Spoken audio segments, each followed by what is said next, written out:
All right. Okay. Hi, welcome to COLAS, Caregivers of Loved Ones with Aggressive and Self-Injurious Behaviors. My name is Megan Dabney. I have with me my co-host, Denise Holba. And today we are very honored to, once again, have Michele Trivedi. She's with the ARC of Indiana, and she is the Insurance Advocacy Resource Center Manager. Hi, Michele. How are you today? Hi, doing well, doing well. It's great to be Good. with you. All right, thanks. We appreciate having you. Can you tell us what exactly you do with the ARC of Indiana? Sure. Health insurance, whether it's Medicaid, public insurance, or whether it's private employer-based insurance or Affordable Care Act, marketplace insurance, it's so important to our families because it's such a key to getting access to services that are necessary. But unfortunately, our system in our country is very confusing and fragmented and difficult to navigate. And so as a health services administrator by profession and training, when my daughter was diagnosed with autism and I had to start navigating this crazy system we have here, I started thinking, my goodness, if I'm having trouble navigating this system and I work in this system, I do managed care contracting, I negotiate rates for physicians and practices. So I wanted to, after going through, 6 years of slogging through insurance battles for my daughter, I wanted to make it easier on other families. And the ARC was gracious to work with me to establish the Resource Center, the Insurance Resource Center, to be a resource for families who have questions about their insurance. What does it cover? How do I do an appeal? I don't understand my insurance policy. It's written in legalese. Can you translate for me? So I help families just navigate the system and understand it. Yeah.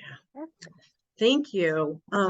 Yeah, it is a crazy system. Can you share with us what families with loved ones with severe autism in Indiana can expect from their commercial insurance regarding aggressive and self-injurious behaviors? Sure.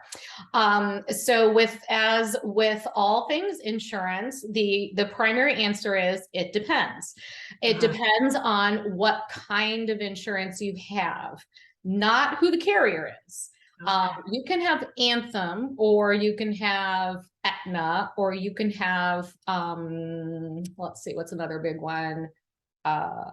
Need another cup of coffee to pull a name out of my head. Blue Cross. Okay. Blue Cross. Yeah. Okay. Yep. Thank you. Mm-hmm. Takes the team. So it doesn't necessarily matter if you have Anthem, Cigna, Aetna, or Blue Cross. Within those carriers, it matters what kind of insurance you have.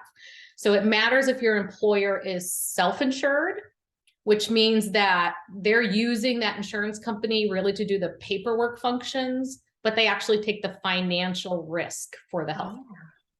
And then the flip side to that, the other side of that coin, is the fully insured employer. So the fully insured employer did actually go to the Anthem, go to the Cigna, go to the Aetna, buy the insurance from them, pay them premiums, and then the Aetna, the Anthem, the Cigna, they are taking the financial risk for the healthcare bills for that group of employees. So that's kind of the big divide between how you figure out what's covered. If you're self-insured, you're under different laws than if you're fully insured. You're under state laws. If you're fully insured, you're under federal laws if you're self-insured. And so that's really the big thing that all families have to find out up front to be able to really successfully navigate their health insurance, is if they're employer-based, and this is for employer-based insurance. Are they self-funded or are they fully funded? Because they're under two totally different regulatory systems, two totally different sets of laws. Oh, wow. Yeah. And a lot of people don't know that. And, there's no reason to know that until you get into trouble and are trying to figure out what's going to get covered. So, yeah. Actually, we'll hold on to that thought. So many of our families are financially vulnerable. Mhm. Because a lot of times they have to stay home and take care of their kids. So they're, they're very vulnerable in terms of their finances, and many are on Medicaid. Are you Mhm. familiar with what families can expect from their Medicaid insurance regarding support for these type of behaviors? Yes. Applied behavior analysis therapy is covered under Medicaid, and it's covered Mhm. under all types of Medicaid as long as you have full Medicaid. And Okay. if our families have a loved one who's on a waiver, they will be on full Medicaid. If Okay. we have families that qualify for Medicaid because of family income, they will be on full Medicaid, most Okay. likely. Partial Medicaid is for things like pregnancy, where the services are limited. Okay. But by and large, most of our families are going to be on full Medicaid. So applied behavior analysis therapy is covered, and so are psychiatric and psychological services.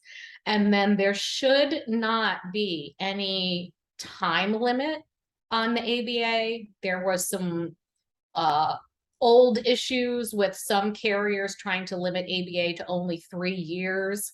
That's not a hard and fast limit. So they should not be saying, oh, you've had ABA for 3 years, you're done. And then there should not be, especially with aggressive and self-injurious behaviors, there should not be an age cap on the ABA as well. There was a lawsuit against the state that was won by a family to basically lift that age cap of age 21 to the ABA. It's still in the plan because it takes a Mhm. long time to change the wording of a Medicaid plan, because it has to go through all these levels of state government, and then has to go through all these levels of federal government to make that happen.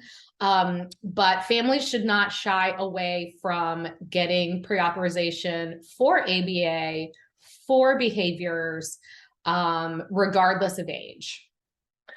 Can you just quickly explain what pre-authorization is? Absolutely, yes. That is when you work with a provider would submit that. And Mhm. so basically a pre-authorization is sending in some paperwork and some documentation to Medicaid to say, this service is necessary, this service is medically necessary for this individual. This is why, will you give us a pre-authorization? That gives the provider confidence to know that they can provide the service to this individual and it will most likely get paid. It's Okay. not a guarantee of payment. They're very Mhm. clear to say that, Yeah. which sounds weird, but that's kind of, you would think if something is pre-authorized, it is authorized, and then you can go ahead and do it.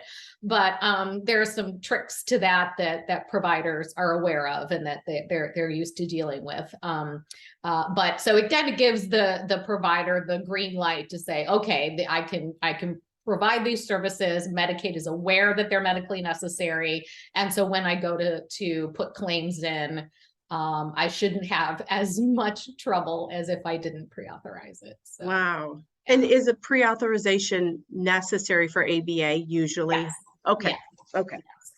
yes, Regarding the yes, Medicaid waiver, regardless of age, it is. okay, regardless of it. Yeah. There's so much I could ask about Wait. all of that. Yeah, regarding the Medicaid waiver, some families had made suggestions that can you have 2 staff?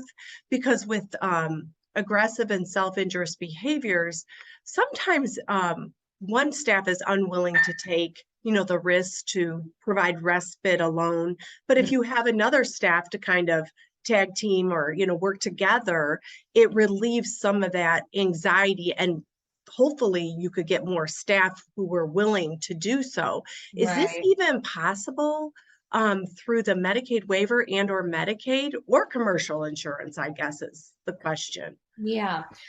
So there is a way to combine different funding streams to double staff Okay. individuals, but having 2 individuals from the same funding stream generally is not going to be allowed. Okay. So if I can, let me try to explain it. So for example, if you have a respite care company and they're sending in 2 staff to work with your loved one, One will get paid, the other one will not. So it would be up to that company to say, you know what, this is necessary. We're going to take the financial hit for that. Not likely to happen. Right. Some will do that for training on like a short-term basis, 1 or 2 observations. And that's few and far between. And so, so what families will want to talk with their case manager about doing and their treatment team about doing is what, for lack of a better term, I call a co-treat. So for example, you will have perhaps a registered behavior technician working with a respite care provider or a PAC provider. And PAC is personal attendant care. And so, and personal attendant care is a waiver service. So we have the funding stream of the insurance paying for the registered behavior technician. And then we have the funding stream of the waiver paying for the respite care person or the personal attendant care person. And so then you're co-treating versus trying to get the same funding stream to pay for 2 people, which they typically do not want to do. It is sometimes possible with some private insurances to get 2 technicians paid for at the same time. If there's an extreme case and it would need to be pre-authorized, it would need to be for safety. There would definitely be some hoops to jump through to make that happen. But it's not unheard of. It's not necessarily easy to get, but it's not unheard of. So that would be kind of in a nutshell the ways to get double staffing if needed. But you can't get it through the waiver. Like if you could not do double staffing through the Medicaid waiver because it's the same funding source. That is my understanding. Yes. Okay. Yeah. Just on a side note, we were thinking that a lot of families would even take half the hours if they could have 2 staff just to, ensure. But yeah, that's for another day. But the good news, bad news is that the state is in the process of redesigning all the waivers. So if that is something that it's called the 1102 task force, 1102 task force, and the ARC of Indiana is a member of that task force. So if that is something that's important to families, write a letter to the ARC talking about that, or there's information. These meetings, the 1102 task force meetings, are public meetings. They're streamed on Zoom and they're accessible to the public. There's public commentary. There's also ways to submit public. And so that would be a great way for families to let the state know, we have a segment of the population that Medicaid is servicing that really needs this double staffing for safety purposes. Yeah. Is there a way that you can, make that happen in waiver redesign and give them some ideas of how that could work? Because they're very open to listening to those ideas. And I know that we have at the ARC discussed with them several times that, there needs to be some kind of pay differential or rate differential for staff who will work with adults and staff who will work with adults who have behaviors. Because otherwise we find that our families, it's like, well, I can work with this cute 4-year-old who's going to play with blocks, or I can work with this 22-year-old who's going to kick me. Who am I going to go work for the same exact money? I'm going to go work for the cute 4-year-old. So to reward and incentivize the providers who work with our loved ones and who do a good job working with our loved ones and to staff them appropriately and train their staff appropriately, there has to be incentives in the system for that. And so they have heard that message. Good. So, and they're willing to listen to what the needs are. So it would behoove. Oh, go ahead, Megan. Go ahead. Sorry. Is No, that the you're same? good. Is that the same thing as the Developmental Disability Task Force? I believe it's a different task force, because this 1102 task force is specifically to redesign the Medicaid waivers. Oh, okay. Okay, perfect. Yeah. Oh. That's super helpful to us. And that actually gives us another advocacy effort that we can share and do ourselves. Yeah, So, absolutely. and what you said was exactly what is discussed. Nobody wants to work with a 22-year-old who's, Sure. yeah, Yeah. right. And it's so hard. And what do you do? And so this is just to have the power to let your voice be heard is a great first step to Yeah. make the changes to get things to happen. And it does work, when my daughter was diagnosed, there was 0 Medicaid coverage for autism, and there was 0 private insurance coverage for autism. And it was parents making their voices heard, coming together in groups to make their voices heard, that made all the difference. Nobody did it for us. It was, so it does work. I think a lot of times people, and I do too sometimes, sit at home and say, what can I do? I'm one person, no one's going to listen to me. But if I'm one person that gets together with another one person, and then I get together with my COLAS support group, and then we get together with the ARC, then all of a sudden we've got all these voices saying the same thing, and they start to listen. Yes, thank you. That's uplifting. That really is. That is. It's worked in the past. It can be done. Yeah. And that waiver information is super helpful as well. So thank you so much. And please any parent, don't hesitate to reach out to the family advocacy folks at the ARC if you have questions, or if you want to know how you can submit your ideas. Yes, thank you. That's what the ARC is there for. So happy to help. We're so glad you're there too. Can you cover the following topics regarding where and how Indiana families can access services using their commercial or Medicaid insurance? We have preventative screening, comprehensive diagnostic evaluations, behavioral assessment, and the development of a treatment plan, delivery of research-based intensive behavioral health treatment, or RBI BHT. Yeah. So let's start with private insurance first. Okay. So with the private insurance, as I was talking before, we've got that self-insured bucket here. We've got our fully insured bucket over here. So you have to find out which bucket you're in, if you're in self-insured or fully insured. I'll start with fully insured because it's a little bit easier.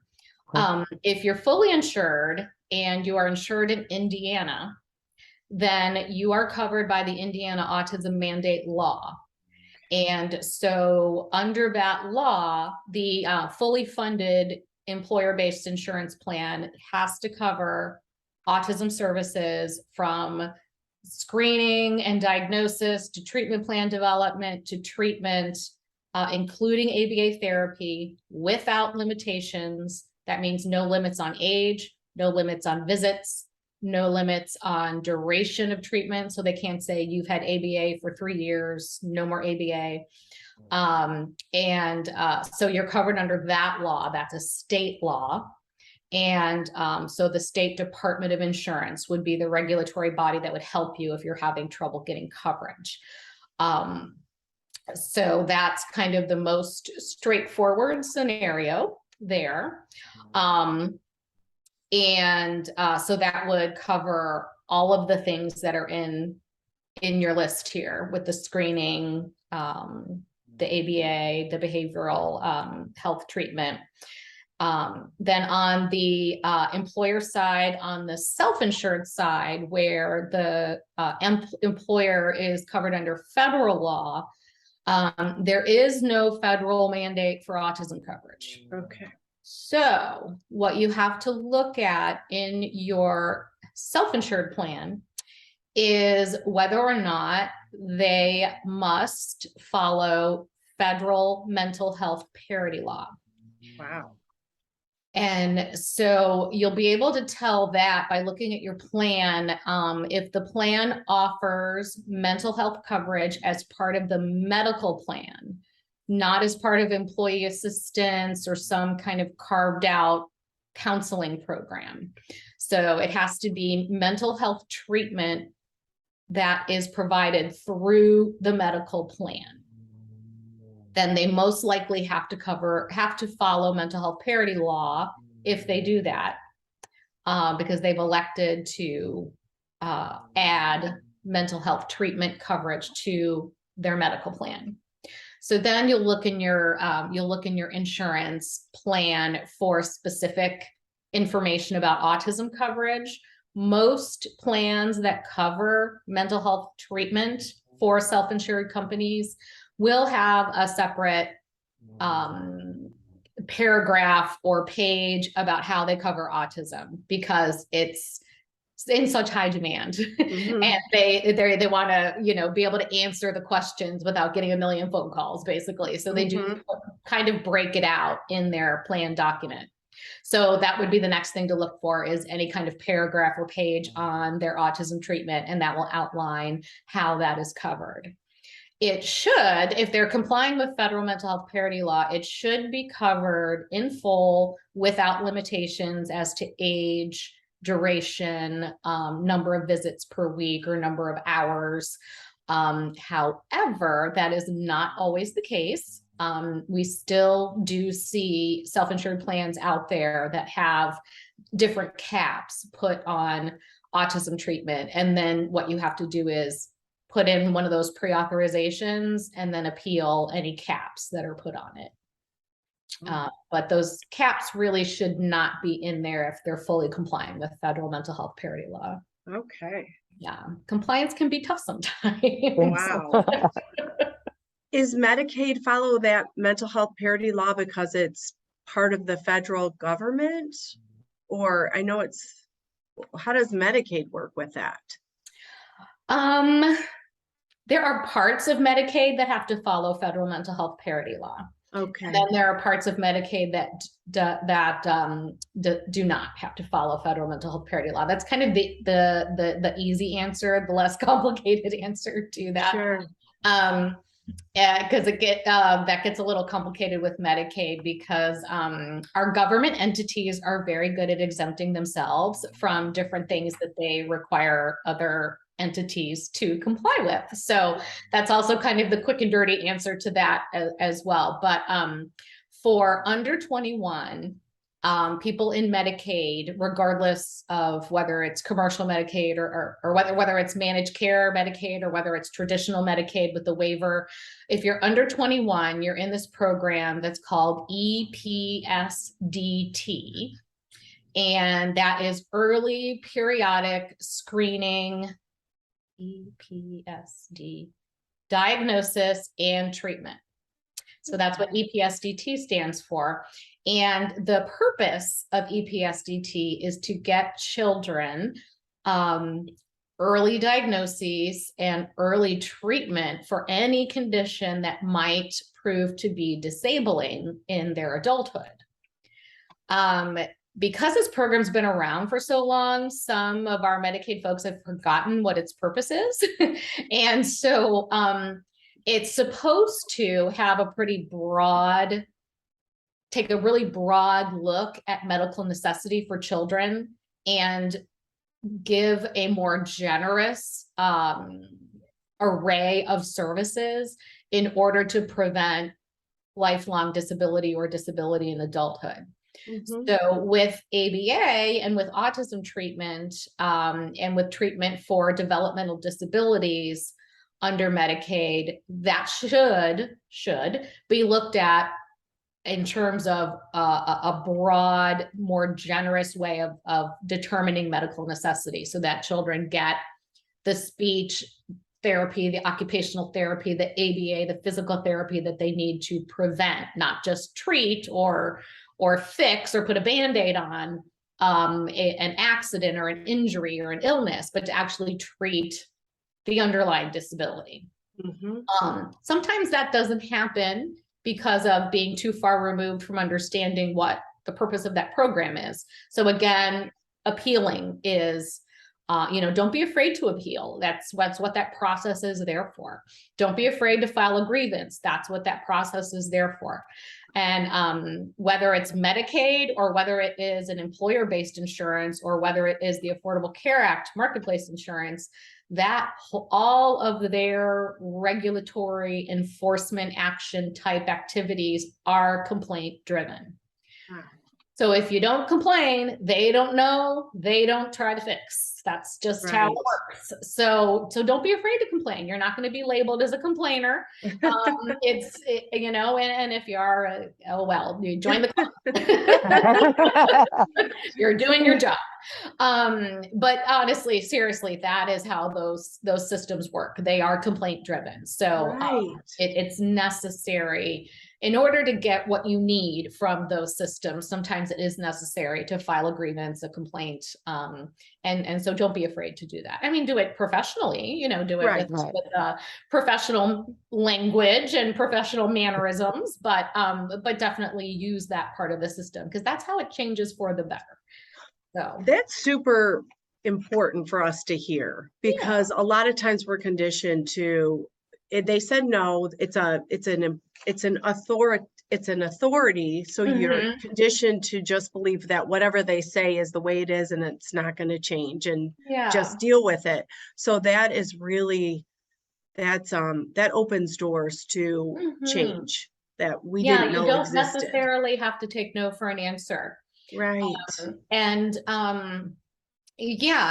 we should definitely, I agree. I was talking about this with another group recently, is that we have been kind of conditioned to just accept whatever we're given, because our loved ones have so many needs. And, you know, they're just as important as everybody else, and they deserve the same access, the equitable access. They deserve the same level of service. We should not have to accept lower levels of quality or lower levels of access because we have somehow been made to feel that we are lucky to be able to access anything.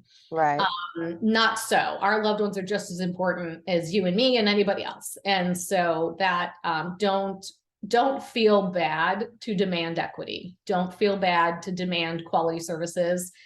That's how the world is going to get better for our loved ones. And that's okay. It's okay to demand quality. It's okay to demand equal access. It's okay to demand services that should be there that are not there, like psychological services and psychiatric services.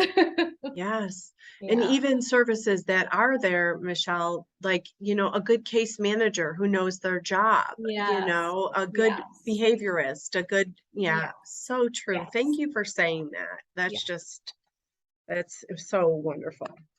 And to me as a parent, that realizing that was so empowering. You know, and I want other parents to really feel like that's okay. And that they have others there who will join with them, you know, so don't hesitate to reach out to the ARC, to the Autism Society, to this support group, to your local church, to other support groups. Reach out and you know, there are safety in numbers. So join a group, get together, write a letter together, make a phone call together. You won't feel so alone. And then you'll also feel more empowered to do that on your own the next time. Because it can be scary. Yeah, for sure. In your opinion, what is the general situation with Indiana's services right now for severe autism? Oh, well, like the rest of the country, challenging to say the least. In some ways, we're a bit ahead of the curve because we do have our autism mandate law does not have age caps or visit caps or duration caps. And we do have states that are still fighting to get those things taken out of their laws because it's been determined they're not allowed. But actually getting them out of the laws and getting the laws changed can be like turning an aircraft carrier. You know, you just don't flip that on a dime. It takes time and it takes a process. So in some ways we're ahead of the curve because we do have that access in both our fully funded plans and in our Affordable Care Act marketplace plans. Our Affordable Care Act marketplace plans have to follow our Indiana mandate law because it preceded the ACA law. So that's good to know. And that gives us also some added protections that other states may not have. So in some ways, we're a little bit ahead of the curve on that. We're also very much ahead of the curve on the Medicaid front with the Blessing lawsuit that declared the age cap on ABA and Medicaid as discriminatory based on disability. So we're ahead of the curve on that. Again, like I said, the plan hasn't actually changed because they're turning the aircraft carrier and trying to get that language changed. And that lawsuit is very new. I think it was April of last year. So it's less than a year old, and it's going to take time to take hold. But don't be afraid to ask for those services, because there are good arguments to get them approved. So I think in that sense, we're a little bit ahead of the curve as well, because there's only two other states. There are only two other states that cover ABA for adults in Medicaid. So that's kind of the next frontier of getting the doors opened for our loved ones, is to get Medicaid across the country to cover adults. So we do have that capability here. So don't be afraid to ask for that.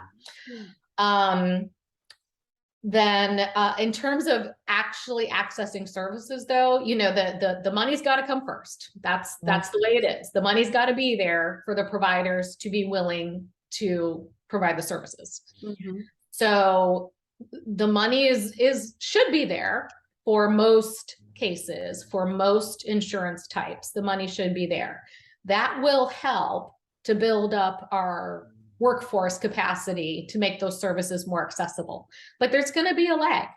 There's going to be a lag in education in terms of providers understanding that is billable. We hear from providers that, well, I don't treat people with autism because it's not billable. Yes, it is. It is billable. It can be done. There's and it's hard to change minds when something gets ingrained. You know, for so long, our loved ones didn't have coverage. And it took families a long time to make that transition to understanding that we do have coverage. We can demand coverage. It's there. And so same thing with the providers. They're going to lag. It's going to take time for them to wrap their heads around that this is billable. I got to figure out how to bill it correctly. I got to figure out how to bill it ethically, and then make that happen. So, and again, it's going to take us demanding those services nicely and pointing out nicely that it is billable, and asking them to access the resources that they have to understand how to bill it. We don't need to become coding and billing experts for them. They get paid to do that. They can do that. But we can demand that they, hey, go to your local society and ask them, go to your resources and ask them, how do I bill this? Go to your Medicaid provider relationship person. They have a provider rep in Medicaid who is responsible for helping them understand the system. Go to those Medicaid provider education sessions. They're on Zoom. Silver lining of the pandemic is a lot of things are accessible on Zoom now. You don't have to physically drive to Indianapolis anymore to, get your Medicaid education. So access that provider education module about how to bill for autism services, or talk to your provider rep and have them send you the link, or whatever it takes to have them understand the rules of the game so that they can help you access services. I've been told by families that it can be difficult to find a psychiatrist, or any doctor for that matter, that will prescribe the antipsychotic medications for our kids once they become adult. Do you have any advice to kind of combat that? Yes.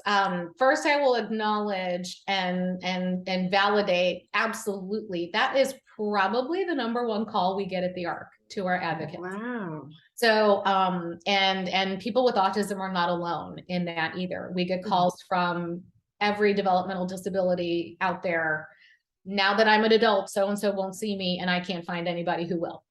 So that is a huge problem for our loved ones across the disability spectrum. I would say contact the ARC of Indiana Family Advocates. This is something they are very much aware of, and we have advocates across the state. So they're able to keep up a little bit better, than I can on what's available in Crown Point, for example, versus what's available in Carmel versus what's available in Evansville.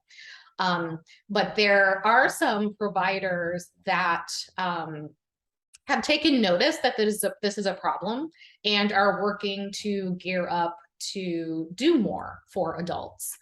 To realize that this is a huge issue and very much an underserved population. And then the other thing that I would suggest is, and again, I think I feel like I'm a teacher giving everybody assignments to write letters of advocacy, but I think one really important thing is to contact the major health systems, especially the one that is the major provider for your health insurance, and say, I can't access this service no matter how hard I try. I cannot access this service. Can you please tell me what you're doing to make this more accessible? And also, whether you have Medicaid or whether you have an employer-based insurance, contact the customer service number for your insurance.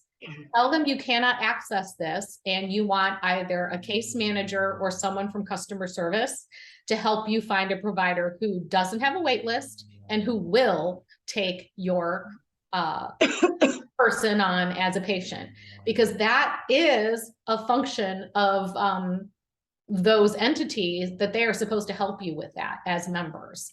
So if you have private insurance, customer service and case managers are supposed to help you actually access services, not just give you a list of people that you can call who are going to tell you no because they don't see adults. And it might take a couple calls, honestly. It might take a couple calls. So take a deep breath, get a cup of coffee, or whatever you need to get through that. But that is part of their job, is to help you access those services. So don't be afraid to ask people to do their jobs either. That's okay. That's what they're there for.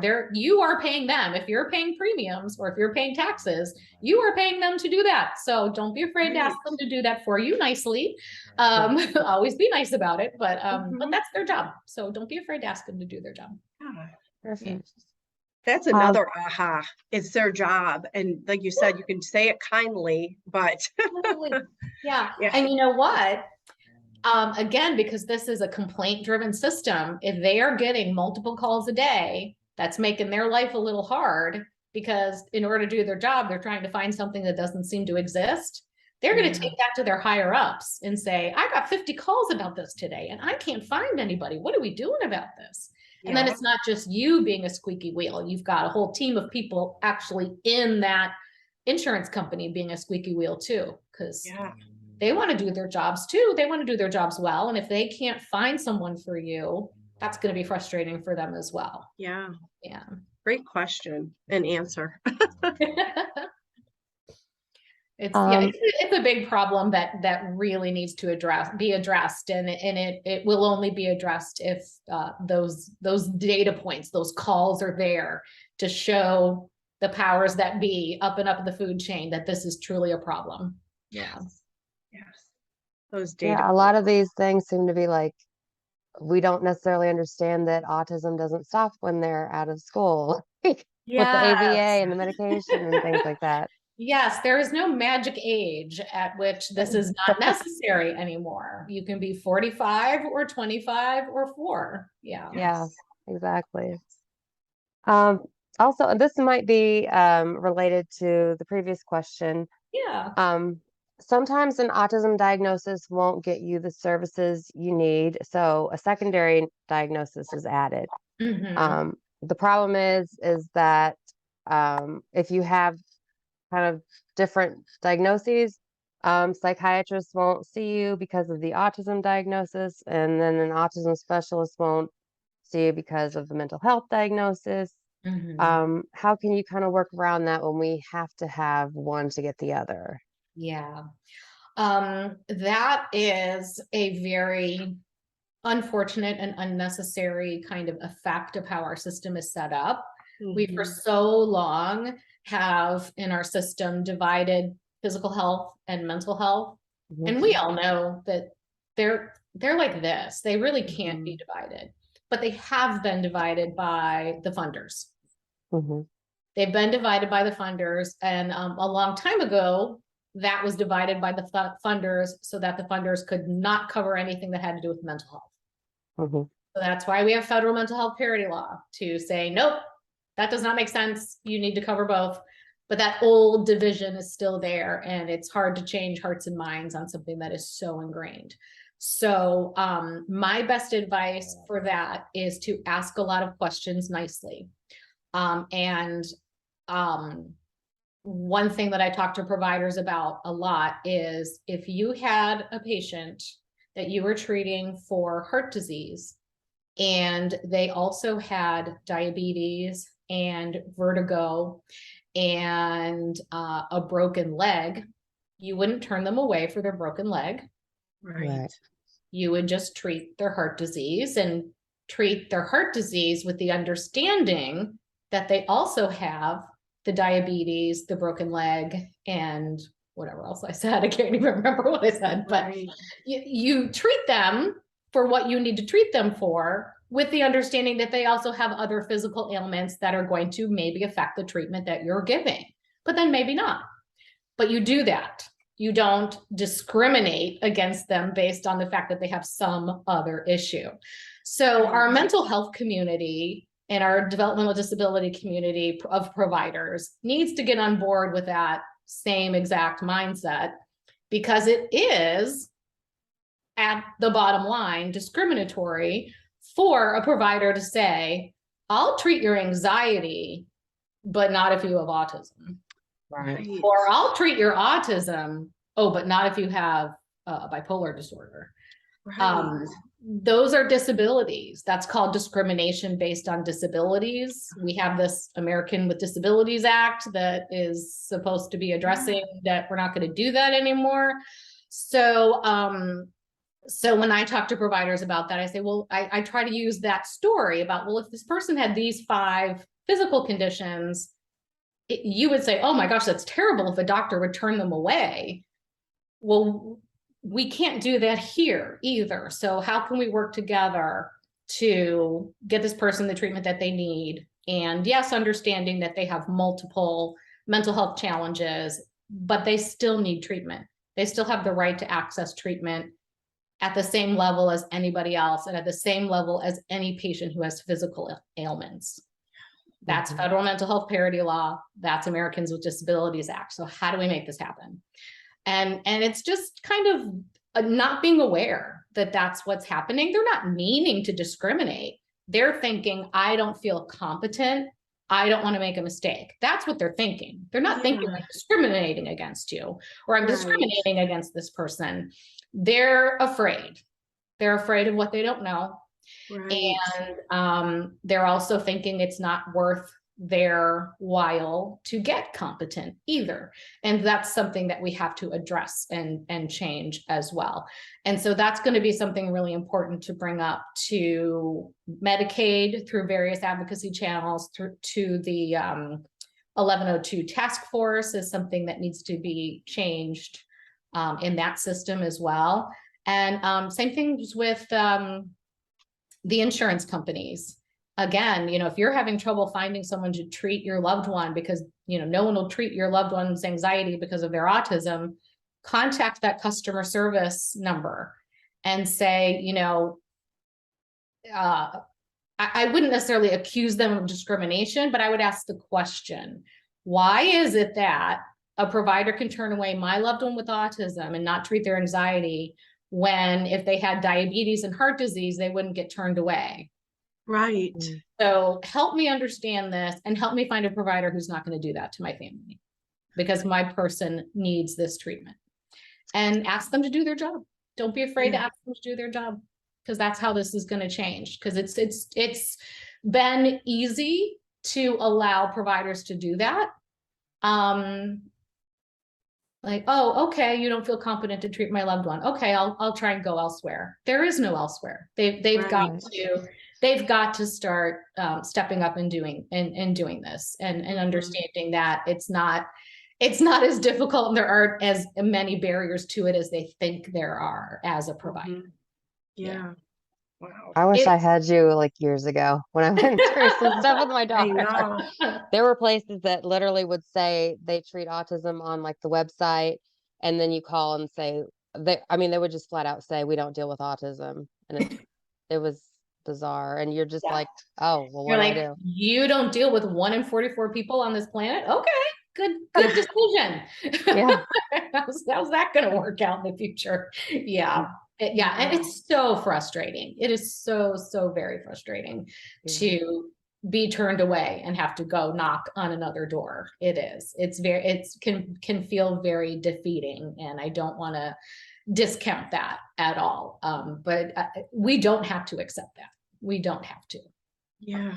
We can band together and say, no more, please, nicely, but no more, please. So let's work together to make this go away. Right. Right. In your opinion, can you give us, and you've given us numerous steps, but just to hear you summarize them would be wonderful. In your opinion, can you give us 3 steps on how families can start advocating for behavioral health services for their loved ones with severe behaviors? Absolutely. I think the number one most immediate thing that you can do to get results, I won't say fast, but I'll say quicker, is call your funder, whether it's Medicaid, whether it's private employer insurance. Call that customer service number, tell them what your needs are that are not being filled, and ask them what their process is to get those filled, because they do need to help you find a provider who will see your loved one. And some key magic words: access care, equitable access, turning my loved one down for care based on their disability. Those are going to be kind of 3 magic words to help them understand what you're really asking for and what some of their obligations are in that regard. That's super important, the language you're giving us, because oftentimes emotion clouds verbal skills sometimes. So that language is super important and very helpful. Yeah. And, please understand, like I said, I'm a health services administrator. I've been on the inside of the system and the outside of the system, and my daughter's 25. So I've been doing this for 20 years. So, these are learned skills, practiced skills. No one comes into this being perfectly ready to, to fight some of these battles. So give yourself grace. And never beat yourself up about like, oh my gosh, I wish I knew this 15 years ago. There are so many things I wish I knew 15 years ago. The list is long. We do the best we can with what we have in the moment. And then when we know better, or when we have better tools, we do better. And be kind to yourself about that, because gosh, this is a tough system to navigate. And even those of us who are educated in it and work in it have a tough time doing it. So don't beat yourself up. So I'm sure everyone listening can tell Michelle's very educated and smart woman. She does an excellent job advocating for both her daughter and those individuals with disabilities, throughout the state. You also have some exciting news. If you would be comfortable sharing with us about your decision to go to law school. Yeah, sure. I am currently what's called a 1L, a first year law student at Indiana University McKinney School of Law. After my first year, I'll be joining their health law and disability program. And I decided that I really wanted to do this kind of during the pandemic. I saw a story about a woman who's 60 who went back to undergrad and joined a golf team, and because she always wanted to play college sports, and there was no Title IX when she went to school, and so she wasn't allowed to play college sports, and she always wanted to. And so I thought, well, heck, I'm not quite 60 yet, so why not? Let's do this. But I really want to, my daughter is our solo child, and I'm not going to have grandkids. That's just the reality of it. And so retirement is probably also not something that's in the cards for me. I have what my husband calls a very active brain, and I get bored very easily. So my retirement is going to be practicing law and disability and healthcare and helping people like my daughter and helping our community any way I can to get better access to the services that they need. So We're so excited that you are. I'm so excited. It's so weirdly fun. Oh, yeah, we are. We're so excited. I'm just delighted. Yeah. Thank you. Thank you. Yeah. So in 4 years, I'll be ready. Just listening to you now, you're gonna be running right as soon as that graduation happens. You'll be, yeah, it's amazing. I'm hoping to work on a few things as a student because we do have experiential learning requirements. So I have a couple irons in the fire, hoping to work on some things that are already underway. So I'll keep posted. Yeah, keep us posted, please. Thank you again for meeting with us. It is such a delight. This was so helpful to even begin to understand the monster of insurance and Medicaid. And if you're comfortable, we can refer people to you and the family advocates at the ARC of Indiana. Yes, please do. And, please let everybody know, or I'll let everybody know right now, I am on a hiatus from the ARC for my first year of law school, but I do still check my email. I just don't respond as quickly as I typically do because I'm in school a lot. But I try to get through every email once a week. So, and I used to do 24-hour turnaround, so I apologize. There will be a delay, but yeah. And if I know someone who can answer your question more quickly than I can, then I'll get you to them first.